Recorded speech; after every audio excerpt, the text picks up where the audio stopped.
We'll give people just a minute to come in.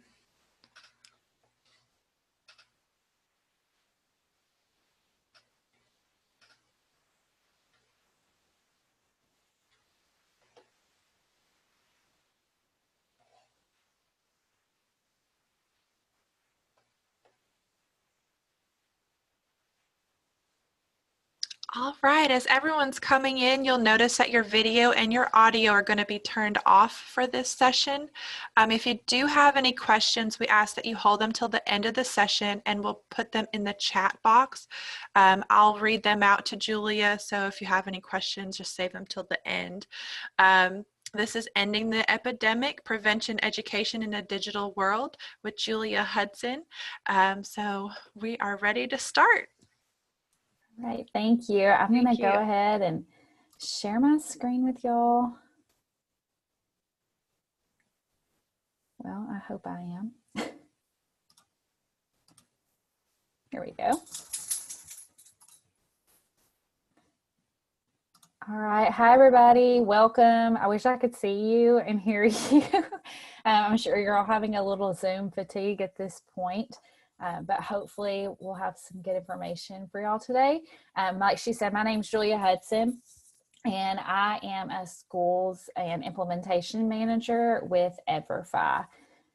So I wanted to first of all just say thanks for all of y'all coming today. I know it is summer break. It's my first summer out of the classroom, so I'm really missing that break this year. But I just really appreciate everybody taking time to join us today at CT Institute and in this session. And like she said, if you have questions, we'll have some question time at the end that you can chat in. But I was kind of reading the chat a few minutes ago and saw lots of people from all over the state. So I'm really excited to see so many of you joining today and some names that I recognize. So this is Ending the Epidemic. We're going to talk about our prevention education in the digital format today. So just to give you a little bit of background about me, I've had 13 years of experience in education. The vast majority of that was as a classroom teacher and then also as an academic interventionist. And then the last year I have been working with Everfi in the education technology space. I live in Murfreesboro, so any Middle Tennessee folks out there, but I'm originally from Dyersburg in West Tennessee. So saw some West Tennessee people hopping in the chat, so I'm excited to have y'all here. And just a fun fact is my favorite band is the Avett Brothers, and I've seen them 19 times so far. So was really hoping for 20 in 2020, but doesn't look like that's going to be happening. So maybe 2021. So just to go over our agenda today, we are going to talk a little bit about Everfi, who we are, what we do, the need for prevention education, and then we'll look at our instructional resources, the teacher and student dashboard, and just talk about some next steps. So if you don't know anything about Everfi, I just want to give you a brief overview. We are an education technology company, as I mentioned, and our goal and our mission is to provide free digital resources for K-12 teachers and schools. So we really focus on real world skills, whole child education, and we do all of this at no cost thanks to partners and schools who back our mission and want to contribute to that. So you'll see in just a minute what I'm talking about when I mention that. But right now we partner with over 30,000 schools across the country in Canada and the UK to provide these resources for teachers. That means also that not just are the digital resources free, but there's also offline resources and lesson plans. We provide training, professional development, and on-the-ground support for your district, and that is always free as well. So like I mentioned, our focus is really on real-world learning skills. So we are always looking at what's happening in the world, what are problems and issues that are going on, and how can we address those. So one of the ways we do that is through these digital programs. So we focus on things like SEL, financial education, and more for you today is going to be more along the health and wellness side. So if you would like to explore the platform and the resources while I'm speaking, that is absolutely fine. If you do not have an account, you can register on everfi.com/new teacher and set up a free account there. That way you can just take a little dive into the platform, and we'll look at what that looks like in just a few minutes. I will say, I'm going to show on the next slide, we are shared on Clever in a lot of districts across the state. And so on the next slide, you'll see if you are a teacher with classroom rosters, and if we are shared on Clever in your district and you have those class rosters, then you can actually access Everfi through Clever. So you would just go to your Clever portal and your students can access it that way as well. If you do not, we're not shared on Clever in your district, or your district doesn't use Clever, if you're an administrator, a counselor, somebody that doesn't have those class sections, then you can go to everfi.com/new teacher and register there to explore as we kind of go through some of these resources. So the districts that I mentioned are shared here. So if you see your district or your school up here, then you can go in through your district's Clever portal, and that will direct you right to that Everfi app so you can access it that way. And I will show this again when we come back to that, but you know, sometimes it's nice just to have a little time to explore kind of as we're going through it.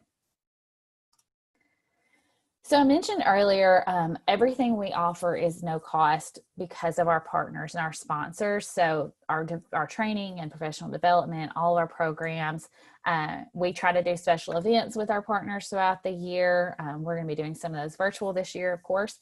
And then we also have some scholarship opportunities that I'll mention as well in conjunction with our partners. So, you know, some of our sponsors are really big, like the NFL, the Titans, and then we have some that are smaller and more district focused, like our local small banks as well. So for you all as educators, not only would you have access to the interactive digital platform, we always are making sure that that is aligned to standards as well. So these are always going to be aligned to those national standards, but to your state standards as well. But we also provide real-time reporting. So on your platform, you'll be able to see as the students log in and begin a resource, you can see those knowledge gains and the growth and mastery for each lesson. There's a pre and post assessment for every lesson that they take.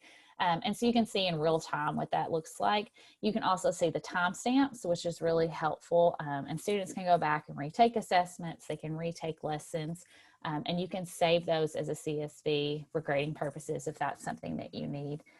You also have access to lesson plans, discussion questions, curriculum guides. We have a wealth of offline resources that go along with these that are really helpful as well.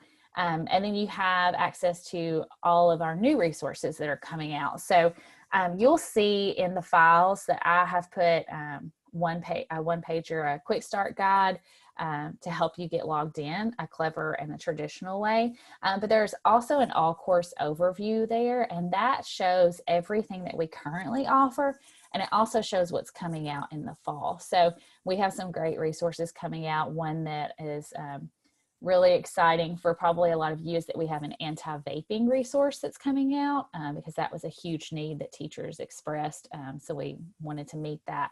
And then you also have access to those student scholarship opportunities.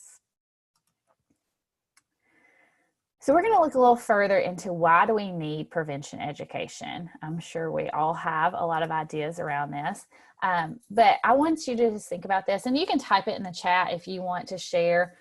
What are the challenges that schools are facing in addressing prescription drug safety, opioid safety?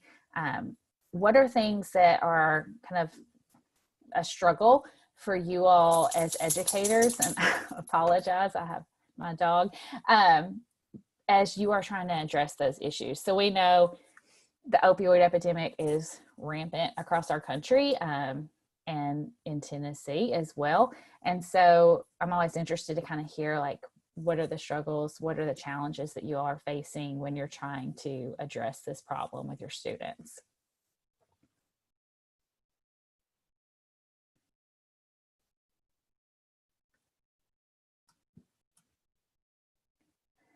So as we're thinking about that, why is this relevant? Well, we know that the opioid epidemic is all over the country and it has not slowed down. So if you look at the statistics surrounding this, you can see the growth in drug overdose deaths in just a 9 or 10 year span and how much that has expanded.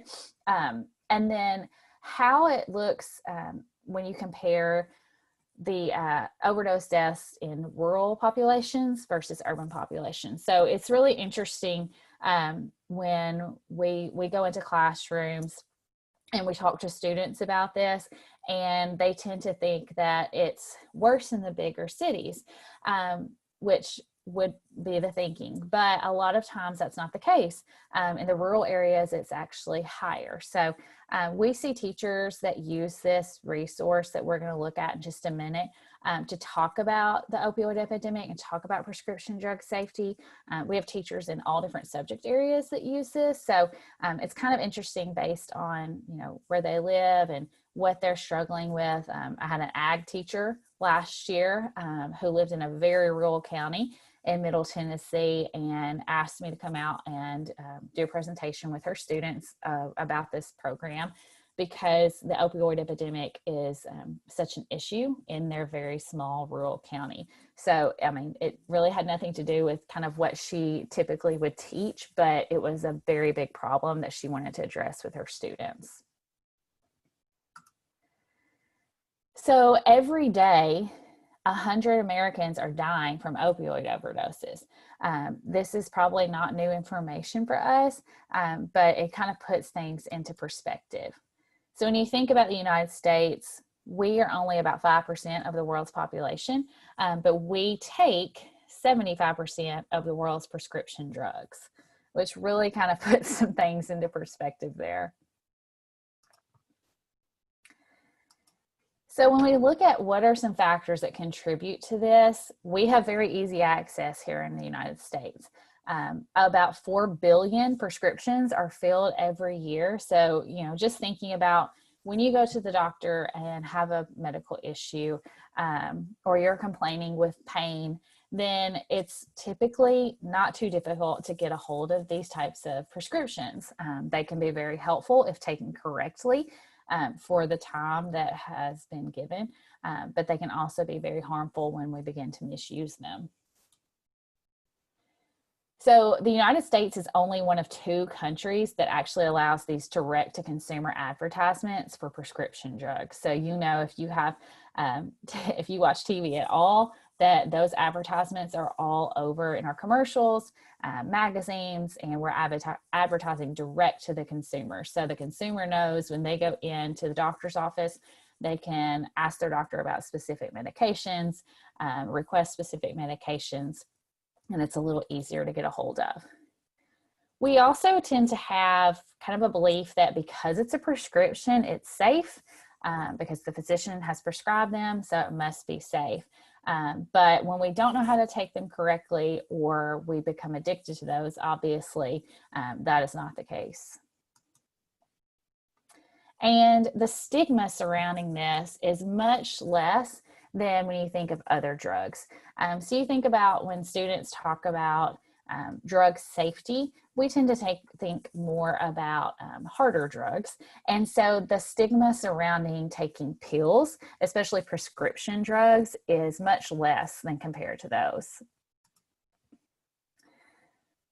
Opioid abuse is the #1 cause of accidental deaths in our country. So, some of these statistics are just really telling. 1 in 5 high school seniors reported that they had misused prescription drugs at least once, and 50% of people who are misusing those prescription painkillers got it from friends and family.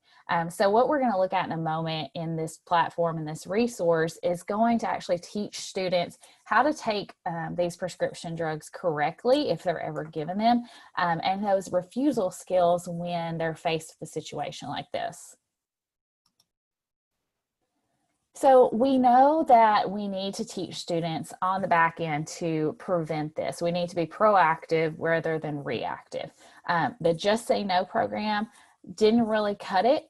because this problem has become increasingly more and more every year. So when you think about the money that we're investing and the return on that investment, treatment programs, so when we're being reactive to this, the return on that is only about $4 for every dollar spent. But when you're looking at prevention programs, the return on that is $64 for every dollar spent. So we know this is a huge economic burden when we think about treating these issues, education around these issues. You know, it's almost an $80 billion a year price tag for our society. So I want us to look into these resources, and then we will look at how you can access this and some next steps for you all as educators. So just something else to think about. This issue is very prevalent. We know this. How can you as an educator get ahead of this? How can we get on the front end of this and prevent these things before they happen? So we need prevention education. We're going to look at 3 in particular resources today that talk about this. I know I mentioned prescription drug safety. We're also going to look at one about alcohol education and mental wellness. So prescription drug safety is the digital course for our high school students. There are offline lesson plans, there are discussion guides and standards alignment here. One thing that's really great about this particular resource is the lessons here are pretty brief. So there are 6 lessons. They're only about 15 minutes each, but those offline plans and discussion guides really help take the learning to the next level. We also always offer a Red Ribbon Week toolkit that has tons of additional resources for you as well to extend the learning. So like I mentioned, this is 6 lessons. So everything that we provide, all of our resources are really made to supplement what you're doing. So they're made to fill in those gaps where you need a resource to teach a skill that is, you know, maybe we don't have the programs to teach it, or maybe it's just a new skill or a new topic that is a little bit of a struggle. So this is helpful because it's going to give you talking points and discussion guides and questions to really talk to your students about some of these difficult topics. But this is going to cover some things like what is the science behind the addiction. It's going to talk about how to read the prescription drug label and take it correctly, and then go into some of those misuse and refusal skills. So throughout the resource, they're going to go into these interactive scenarios and learn how to use what they're learning throughout the course. So, you know, if a friend asks them to borrow prescription drugs from their surgery because they're having some problems with pain, how do they handle that? And it provides feedback for them as well.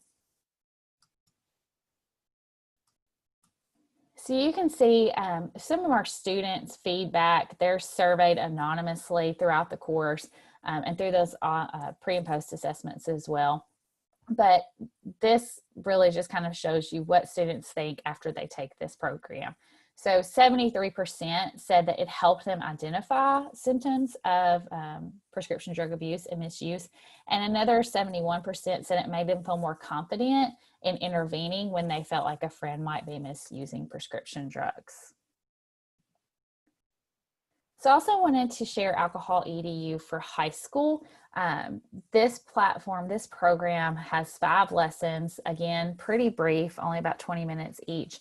And this is going to cover some things like the underage drinking laws, how it affects your brain and body, how it's marketed to us. But one of my favorite things about this particular resource is the parent lessons that come along with it.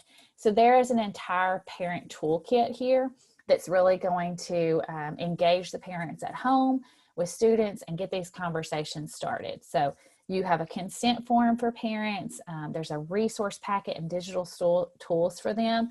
So it's really helpful for that school and family engagement piece.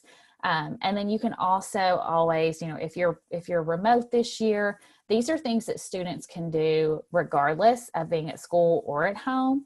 All of our resources can be accessed on laptops and tablets. So, you know, if you are teaching remotely or doing some sort of hybrid form, or you're in the classroom, however that may look, your students can still access these programs. And it's great to post these questions, in your Google Classroom, if you use that learning management system. Sharing them on social media with parents and students is another great way just to get them involved and talking when they can't be together. The last one I wanted to mention is mental wellness basics. This course has really been super helpful and important kind of during these last 4 or 5 months, and will continue to be as we go into another very unusual school year. I know we all have probably needed a little bit of work on our mental and physical health during this time. And this is a really great resource for students to just introduce them to the very basics of mental health and wellness and reduce the stigma around that. So I think we've done a great job of this in recent years, but there's still work to be done. This is going to walk students through things like what are the components that lead to mental health? What are coping strategies? How do you seek treatment? And really empower them to help themselves and others through this platform. There's also, of course, offline activities for the teachers and the students that you can use to extend the learning as well. So when we're looking at the mental health focus, it's going to really help students talk more openly about this and be conscious of the language that they're using.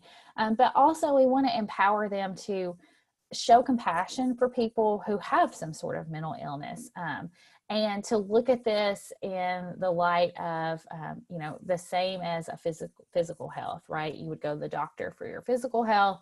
You need to think about your mental health in the same way, and to really just reduce that stigma around this, whether it is around yourself and your mental health or the health of others.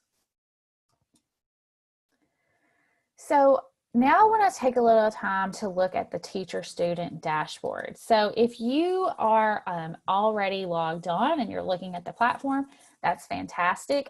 It's very intuitive and it's pretty easy to follow. So for those of you who want to do that now, or you just want to download the guide, the quick start guide that says traditional in the files is the one that you will use. That is, you can download that and save that for later if you want to come back to this as well. But it's very simple to register. You would just sign up with your name, your state and school, and then your username and password. And you choose one resource to get started. I will say, if you are in one of those districts that share us on Clever, but you are not a teacher with classroom sections, then you would need to use a different email than your school email. So for example, if you are a school counselor and you are in Rutherford County, when you sign up, will use the traditional way, but you would need to use a different email. The way Clever syncs, sometimes it will say that email is already taken because you're in that school system, even though you are not necessarily shared on Clever. I know it's a little bit confusing. So just one caveat to that, but students would still be able to go in through Clever. And there is a Clever Quick Start guide in there as well. And I'm going to share my information with you all too. So if you need any help getting started, or in a few weeks when school starts back, however that may look, if you need help setting up classes or just a refresher on any of this, please feel free to reach out, email or call or text, and I'm happy to kind of help walk you through these steps again as well. I know when you do professional development in the summer, sometimes it's easy to forget once school starts. So once you are logged in, your teacher dashboard is pretty simple. The first thing I like to make sure teachers know how to do is to access the course catalog. So you can do that a couple different ways. You can go to the Add Course button or the Catalog button, and it's going to take you to a page that looks like this. So from here, you can scroll through and look at every resource that we have. You can add them to your teacher dashboard, and that's going to let you view the course as a student and all those offline resources as well. And then you can determine whether it's something you would like to use for your students this year. If you see a request button, that's absolutely fine. It's just going to shoot me an email and I can add it for you there. So I always like to have teachers kind of scroll through. If you go to the very bottom of the page, that's where everything's listed.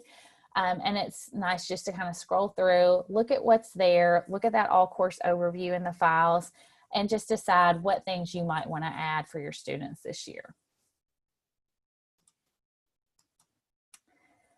From there, it will add it to your home page. So when you go to your home page, you can view the course. So this is going to let you work through the lessons as a student. So you can see what they're going to see and determine if it's something you would like for them to do.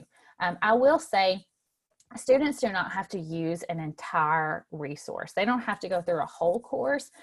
If there are only certain lessons that you would like to use, you have the flexibility to do that. So you can kind of work it in throughout the year as you see fit. The resources tab is where you are going to find all those additional offline resources. So those parent guides and questions, the discussion guides, all of that is going to be there for you. I will say we have also been working during this time to make sure that we are creating lesson plans that can be used regardless of having access to the digital platform.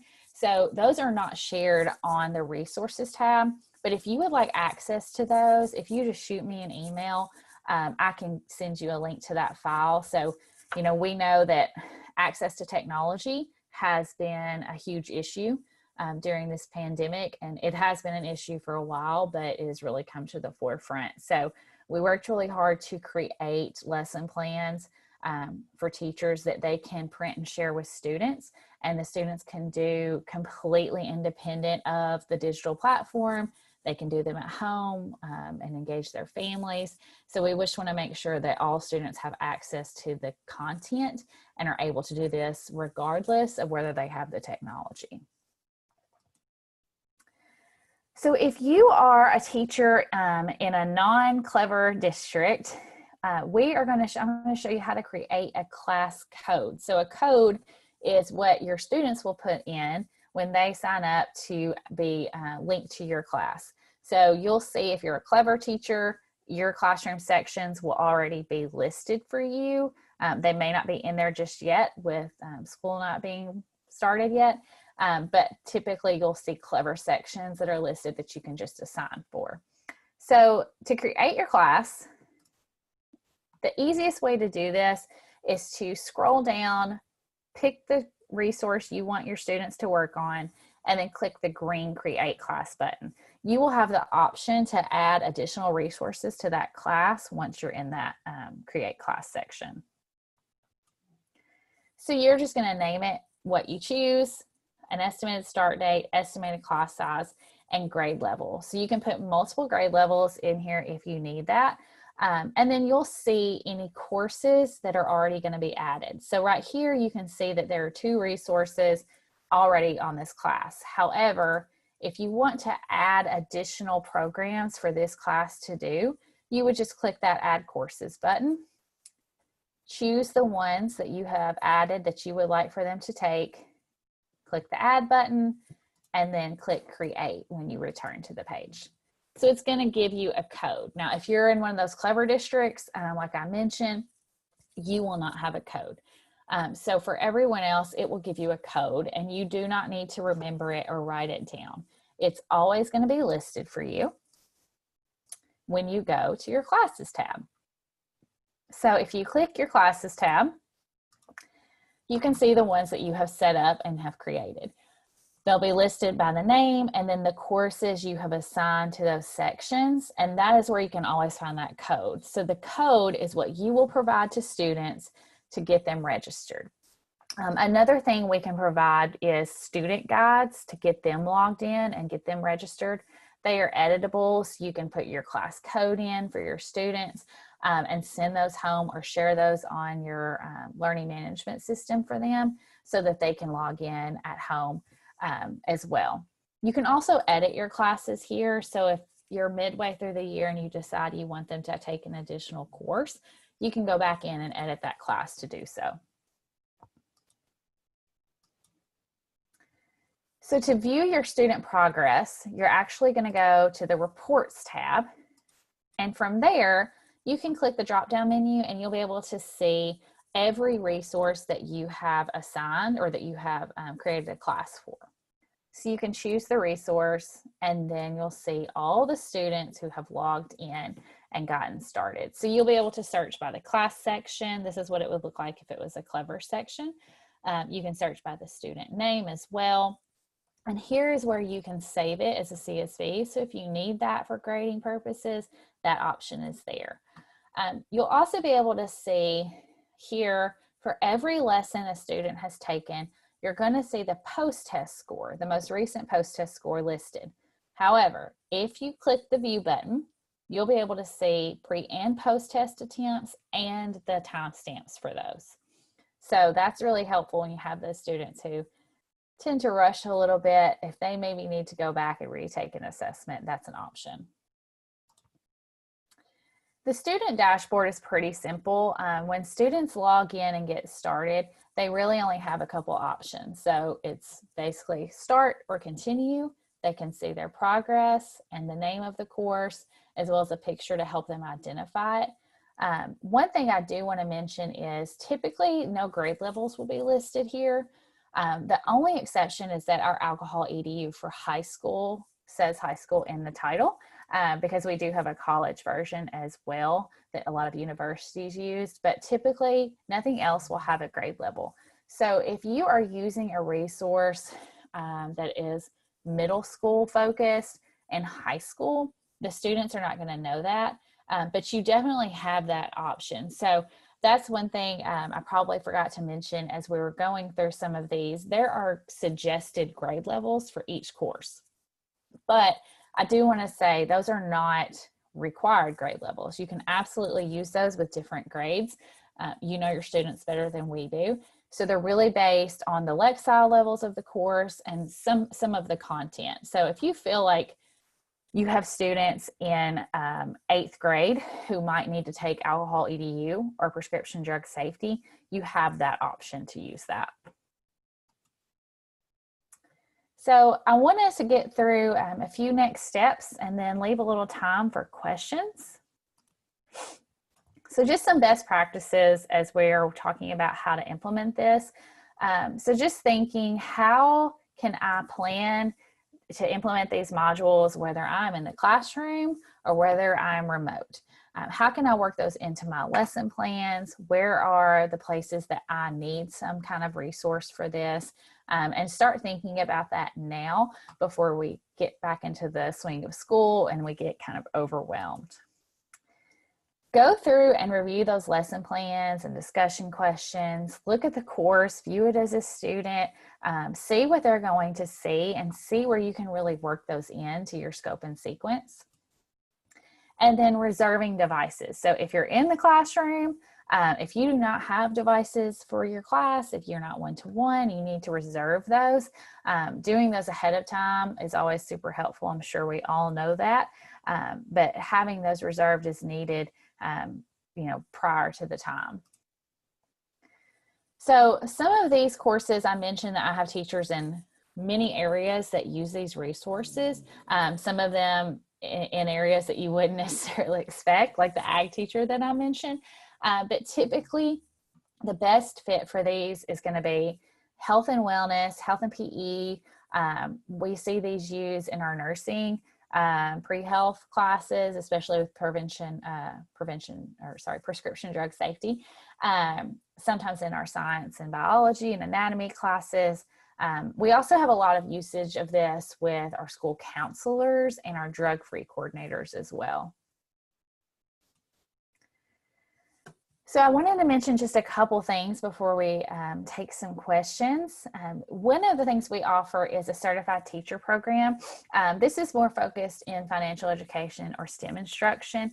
But if that's something you're interested in, you can look that up on everfi.com/certified-teacher and find out some more about that. So you get a micro credential in financial education or STEM instruction through this program.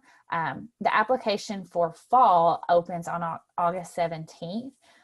So you get 8 hours of PD credit. You receive a digital badge for your signature, your resume. And then we have a lot of opportunities to chat with the team that designs our curriculum, to give feedback on products and things like that. So it's a great tool if those are things that you teach and you're looking for a way to extend that and get some more PD hours. That is a great option. And I did want to make sure I mentioned the scholarships. Two in particular I wanted to mention are our Everfi scholarship.